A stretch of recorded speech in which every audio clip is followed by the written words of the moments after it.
Magandang araw sa lahat. Ito si Marifel Fernandez mula sa Provincial Information Office.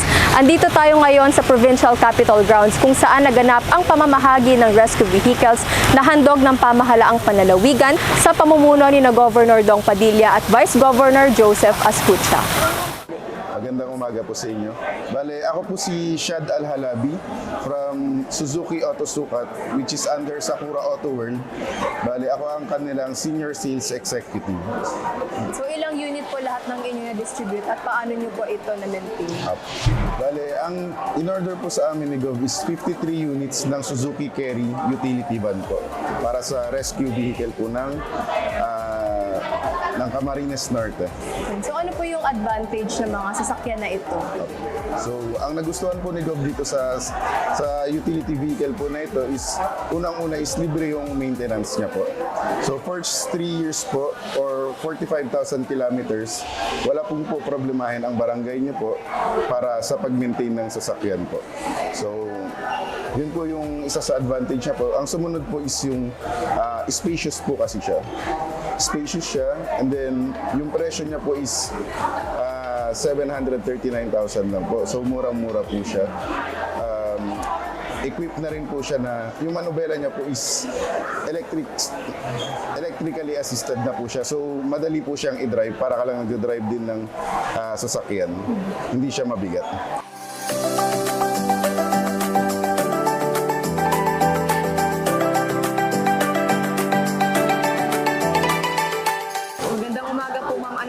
Pangalan at saang bayan po kayo galing?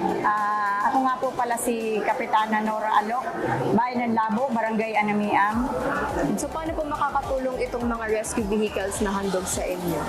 Sa pamamagitan po ng rescue vehicle na ito, malaking tulong po ito para sa amin at simula't simula po noong ako po ay naging barangay kagawad sa aming barangay, ay kami po ay hindi nagkaroon ng rescue vehicle. Tulad po ng kami po ay isa po sa malayong lugar sa Bayan ng Labo. Katulad po sa ganyan pong may na-aksidente, agad-agad na po naming madadala sa kanilang mga pagamutan. Magandang umaga, ma'am. Kami po ay galing pang Langas, San Lorenzo Ruiz. Ako po ay bagong halal bilang punong barangay. Ang napakaganda po at ako'y natutuwa kasi malaking bagay ang sasakyang itong nakuha namin sa aming gobernador.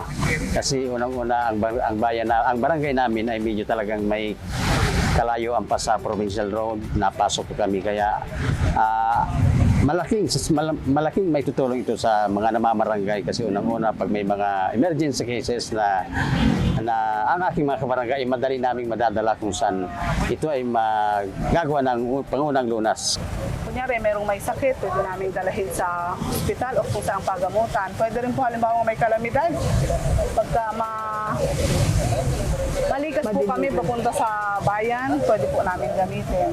Ang masasabi ko sa rescue vehicle na handog ni Governor Ricardo Dong Padilla para sa amin at para sa kabarangay ko ay malaking tulong po ito at kasi napakalayo po ng aming barangay mula sa barangay namin papuntang Dait, bayan ng Dait.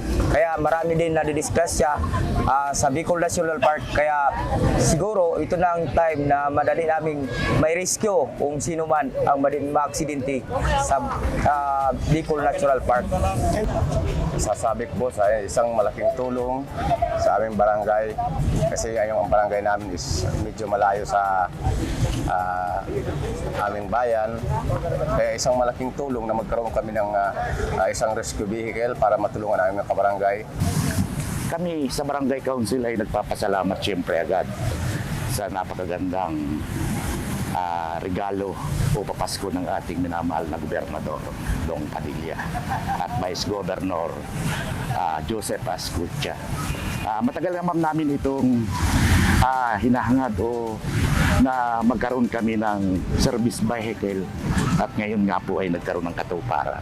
Kami po ay puso nagpapasalamat sa ating pong butihing Gobernador, Vice Governor sa programa pong ito.